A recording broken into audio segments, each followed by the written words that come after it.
जरा सोचिए, अगर हम बीमारियों को हमेशा के लिए खत्म कर पाते तो, या ऐसी फसलें उगा पाते जिन्हें कीटनाशकों की जरूरत ही ना पड़े।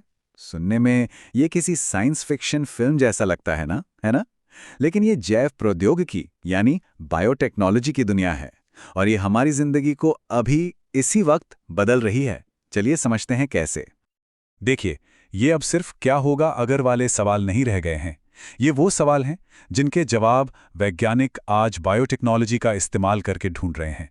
ये असल में जीवन के सबसे बुनियादी बिल्डिंग ब्लॉक्स यानी हमारे डीएनए को फिर से लिखने की ताकत है। तो चलिए अब इन सवालों से आगे बढ़ते हैं और ये देखते हैं कि ये सब असल में होता कैसे है।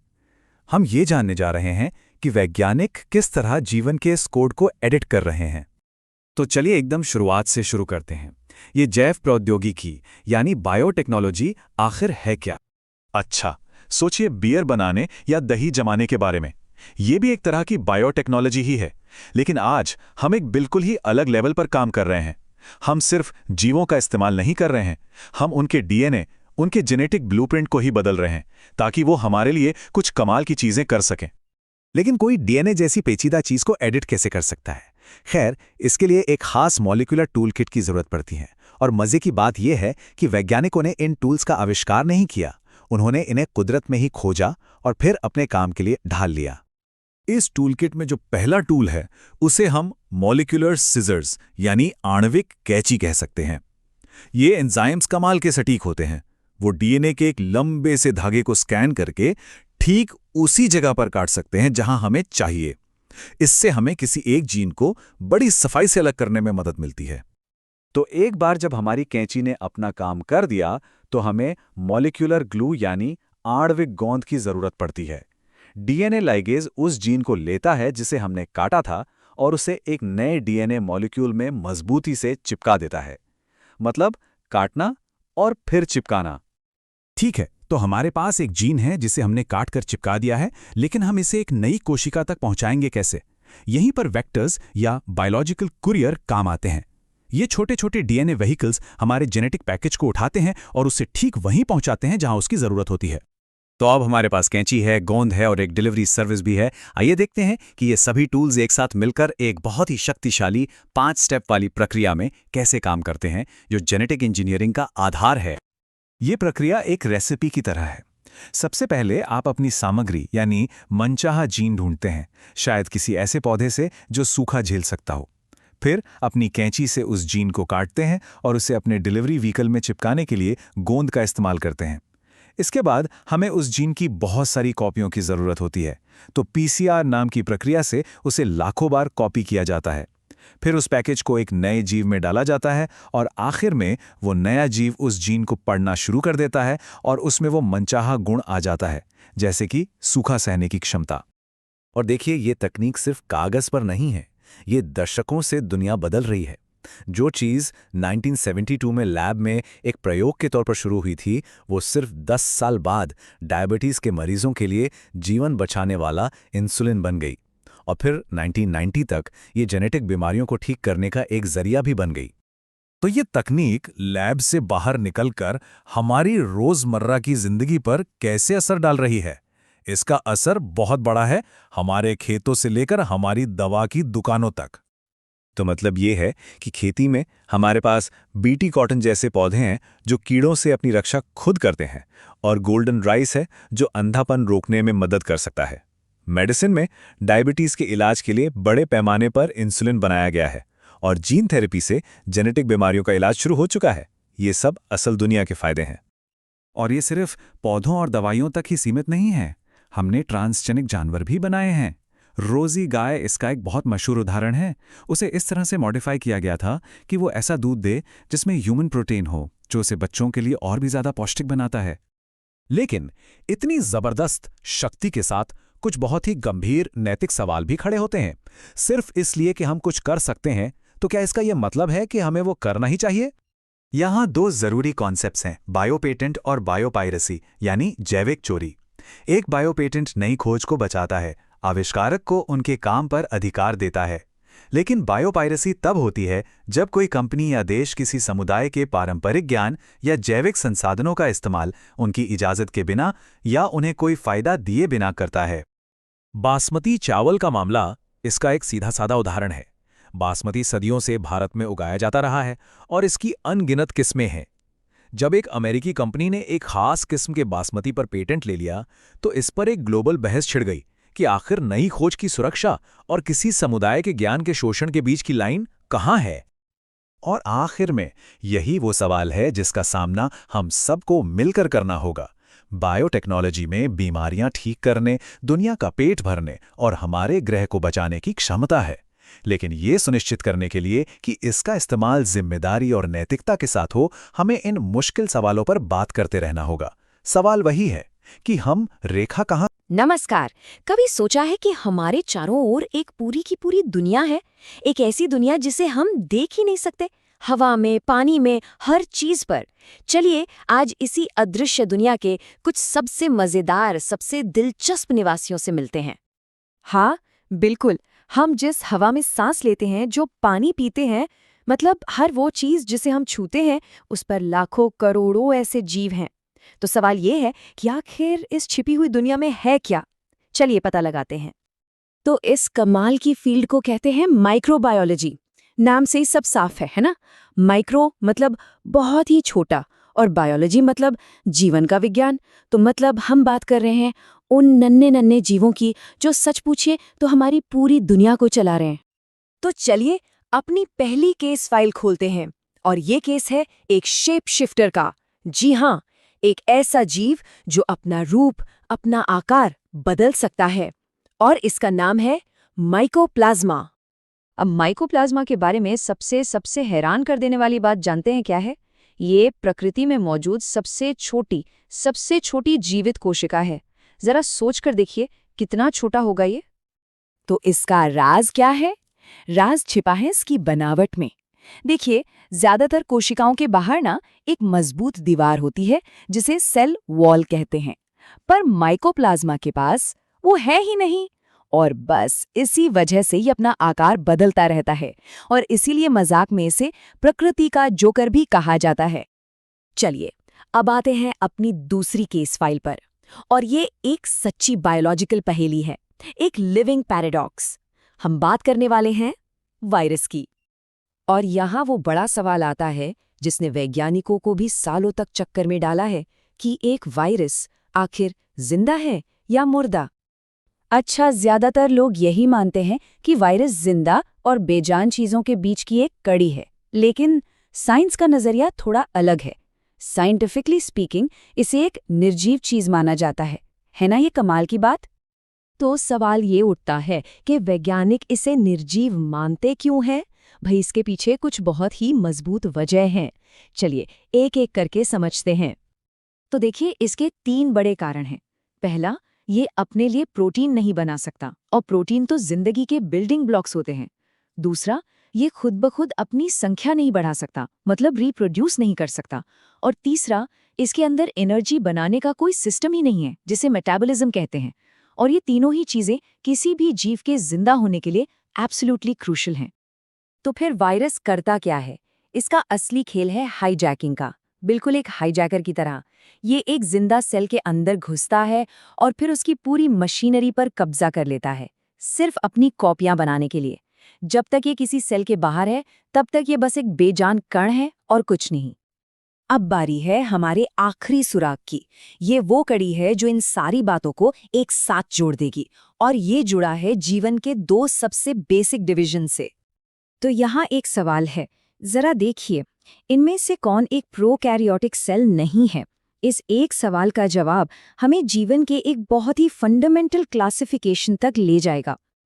हमारे पास ऑप्शंस हैं: bacteria, mycoplasma, blue green algae यानी नील हरित शैवाल, और एल्गी यानी शैवाल। अब इनमें से 3 एक टीम में है और एक अलग है। जरा सोचिए कौन सा हो सकता है वो? इसका सही जवाब है एल्गी यानी शैवाल। और ये जवाब क्यों सही है? क्योंकि इसका राज छिपा है सेल्स के 2 अलग अलग टाइप के बीच के एक बहुत बड़े अंतर में। देखिए, दुनिया की सारी लिविंग सेल्स को हम दो बड़ी टीमों में बांट सकते हैं, प्रोकैरियोटिक और यूकैरियोटिक। प्रोकैरियोटिक सेल्स को समझिए एक छोटे, एक कमरे वाले घर की तरह, जहां सारा सामान एक ही जगह पड़ा है।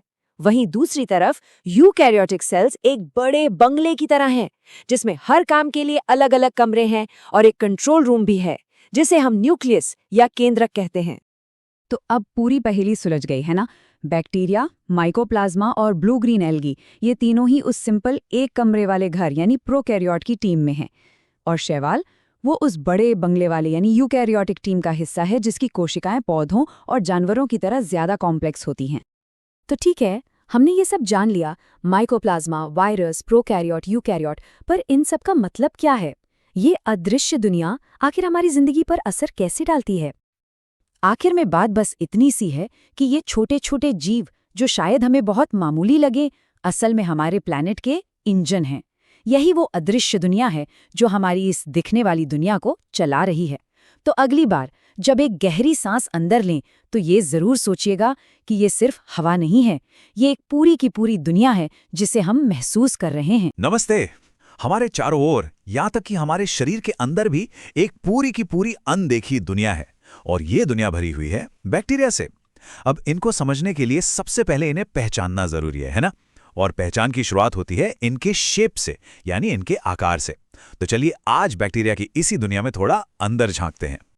तो एक सवाल से शुरू करते हैं। सोचिए, अंगूर, एक सीधी सी रॉड और लिखने वाला कॉमा, इन तीनों बिल्कुल अलग अलग चीजों में आखिर क्या कॉमन हो सकता है? जरा सोचिए इस बारे में। इसका जवाब है, ये सब बैक्टीरिया के शेप्स हैं। जी हाँ, बैक्टीरिया ये इतने छोटे जीव हैं कि इन्हें देखने के लिए माइक्रोस्कोप तो चाहिए ही। ये सिंगल सेल्ड होते हैं, मतलब बस एक कोशिका से बने हुए, और वही एक सेल इनकी पूरी दुनिया है। सारे काम वही करती है।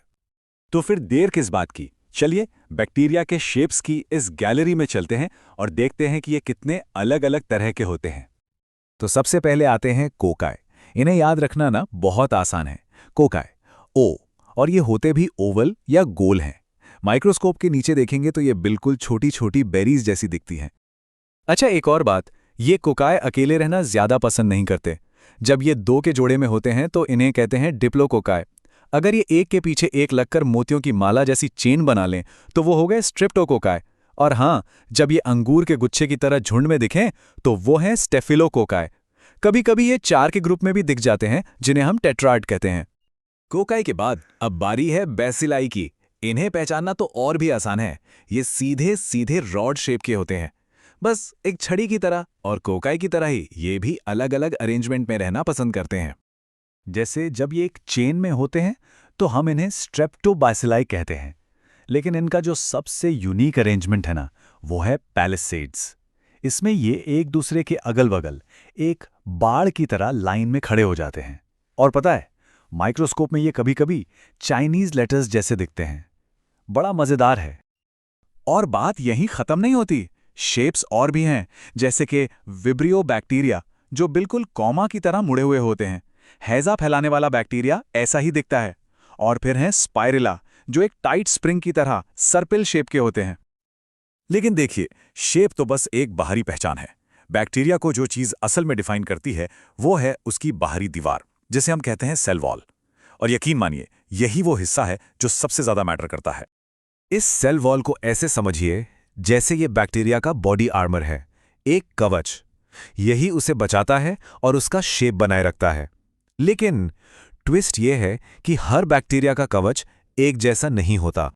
तो सवाल ये उठता है कि इन अलग अलग तरह के कवचों में हम फर्क कैसे पता करें? खैर, इसका जवाब एक बहुत ही सिंपल लेकिन कह सकते हैं क्रांतिकारी टेस्ट में छिपा है। और वो टेस्ट है ग्रामस्टेन टेस्ट। ये माइक्रोबायोलॉजी की दुनिया का एक कमाल का टूल है। ये टेस्ट क्या करता है? ये लगभग सारे बैक्टीरिया को सिर्फ दो बड़े बड़े ग्रुप्स में बांट देता है।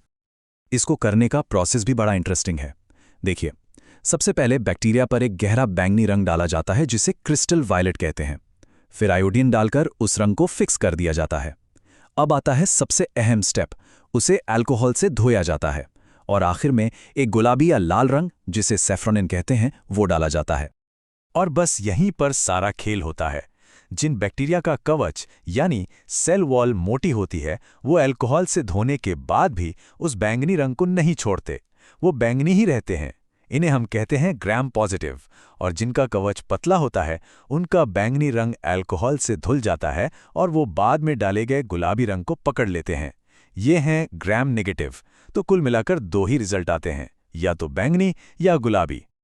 तो आखिर ऐसा होता क्यों है? क्यों कोई बैक्टीरिया बैंगनी रह जाता है और कोई गुलाबी हो जाता है? इसका पूरा राज उनके कवच मतलब सेल वॉल के स्ट्रक्चर, उसकी बनावट में छुपा है। और देखिए, ये सिर्फ बैंगनी और गुलाबी रंग का खेल नहीं है, ये बैक्टीरिया के किंगडम का एक फंडामेंटल डिवीजन है, सबसे बड़ा बंटवारा।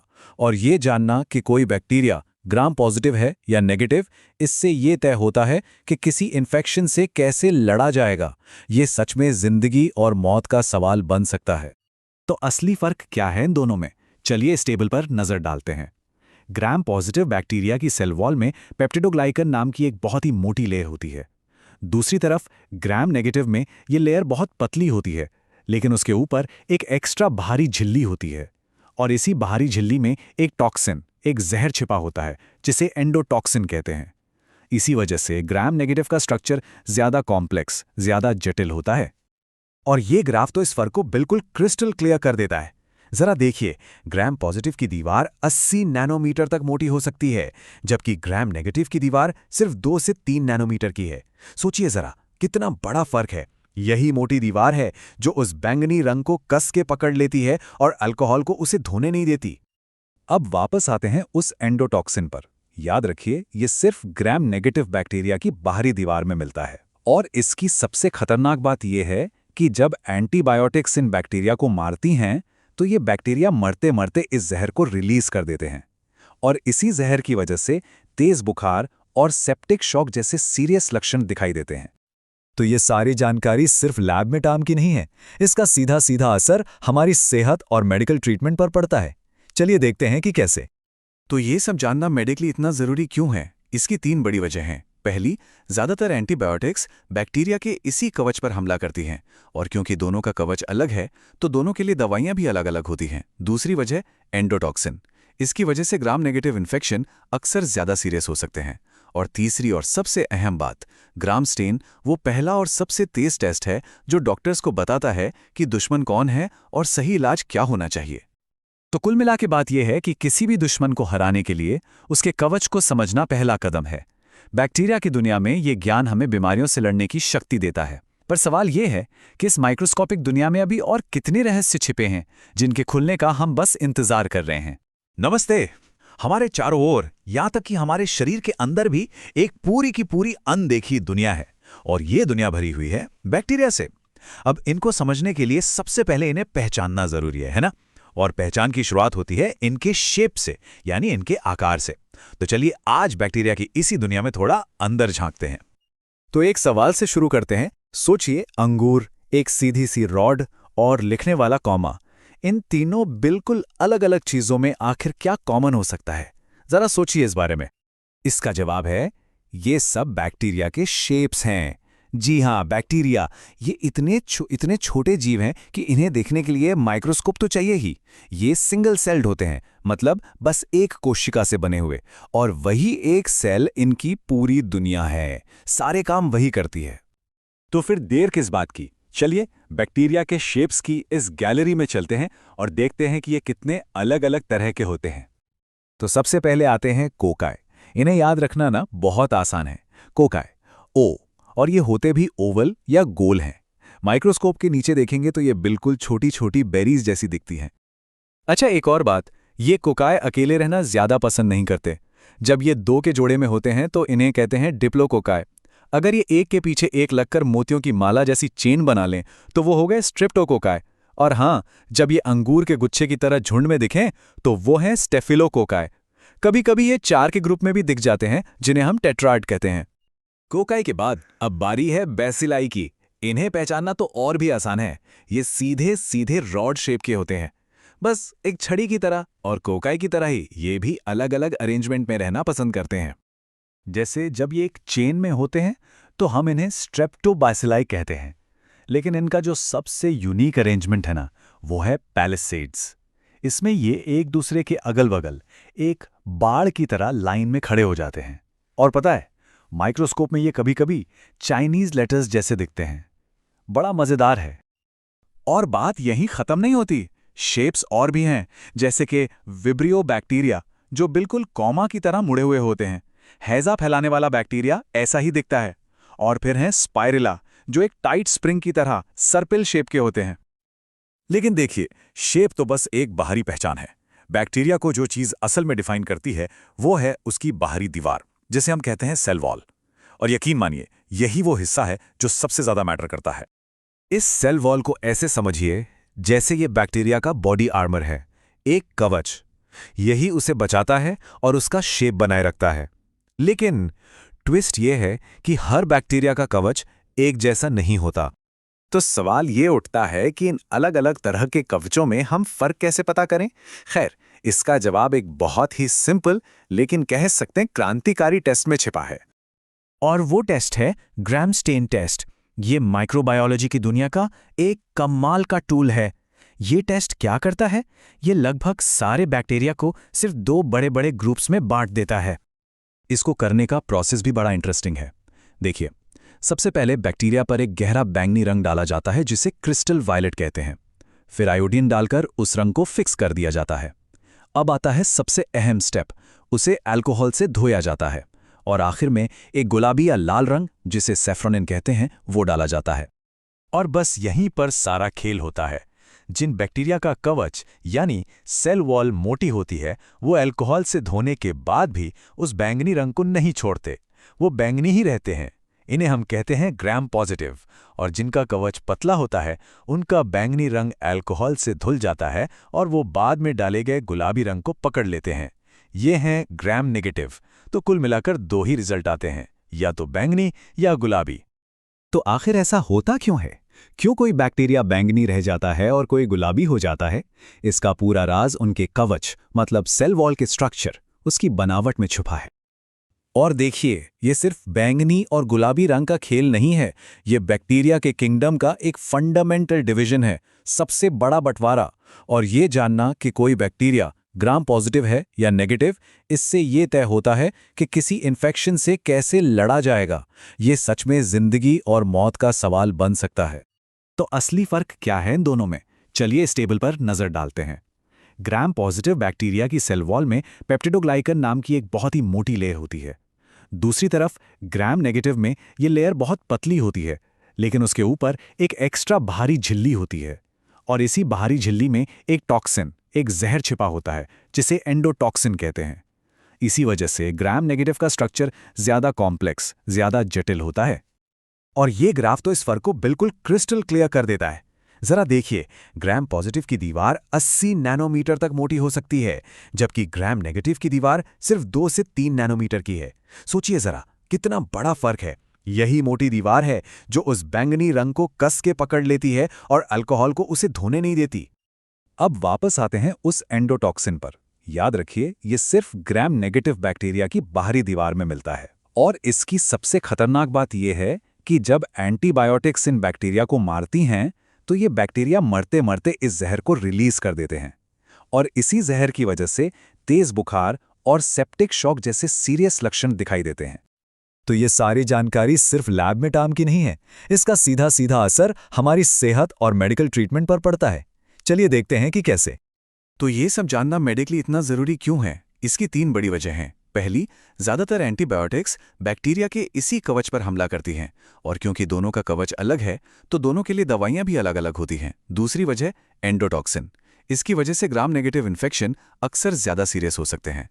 और तीसरी और सबसे अहम बात, ग्राम स्टेन वो पहला और सबसे तेज टेस्ट है जो डॉक्टर्स को बताता है कि दुश्मन कौन है और सही इलाज क्या होना चाहिए।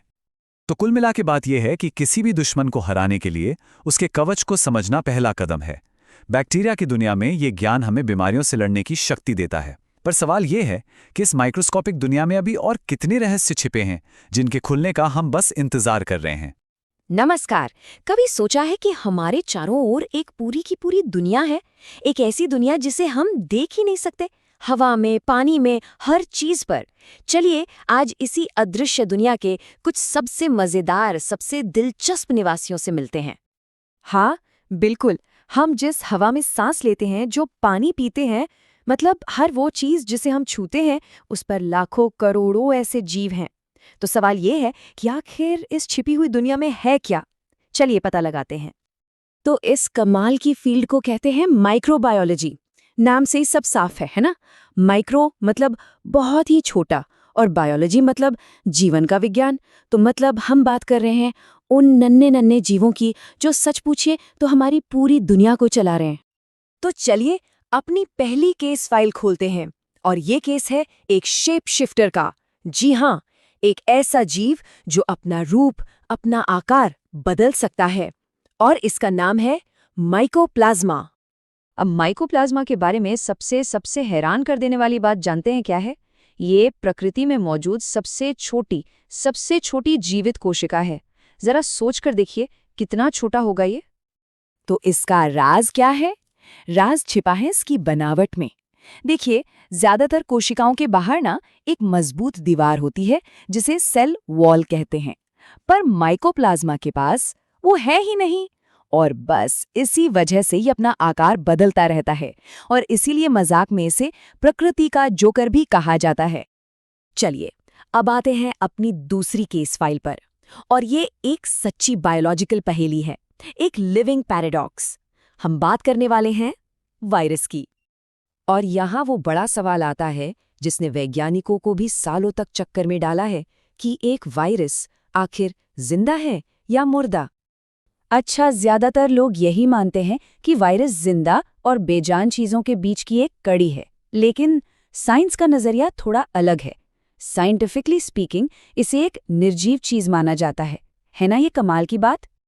तो सवाल ये उठता है कि वैज्ञानिक इसे निर्जीव मानते क्यों हैं? भाई इसके पीछे कुछ बहुत ही मजबूत वजह हैं। चलिए एक एक करके समझते हैं। तो देखिए, इसके 3 बड़े कारण हैं। पहला, ये अपने लिए प्रोटीन नहीं बना सकता, और प्रोटीन तो जिंदगी के बिल्डिंग ब्लॉक्स होते हैं। दूसरा, ये खुद ब खुद अपनी संख्या नहीं बढ़ा सकता, मतलब रिप्रोड्यूस नहीं कर सकता। और तीसरा, इसके अंदर एनर्जी बनाने का कोई सिस्टम ही नहीं है, जिसे मेटाबॉलिज्म कहते हैं। और ये तीनों ही चीजें किसी भी जीव के जिंदा होने के लिए एब्सोल्युटली क्रूशियल हैं। तो फिर वायरस करता क्या है? इसका असली खेल है हाईजैकिंग का, बिल्कुल एक हाईजैकर की तरह। ये एक जिंदा सेल के अंदर घुसता है और फिर उसकी पूरी मशीनरी पर कब्जा कर लेता है, सिर्फ अपनी कॉपियां बनाने के लिए। जब तक ये किसी सेल के बाहर है, तब तक ये बस एक बेजान कण है और कुछ नहीं। अब बारी है हमारे आखिरी सुराग की। ये वो कड़ी है जो इन सारी बातों को एक साथ जोड़ देगी, और ये जुड़ा है जीवन के 2 सबसे बेसिक डिवीजन से।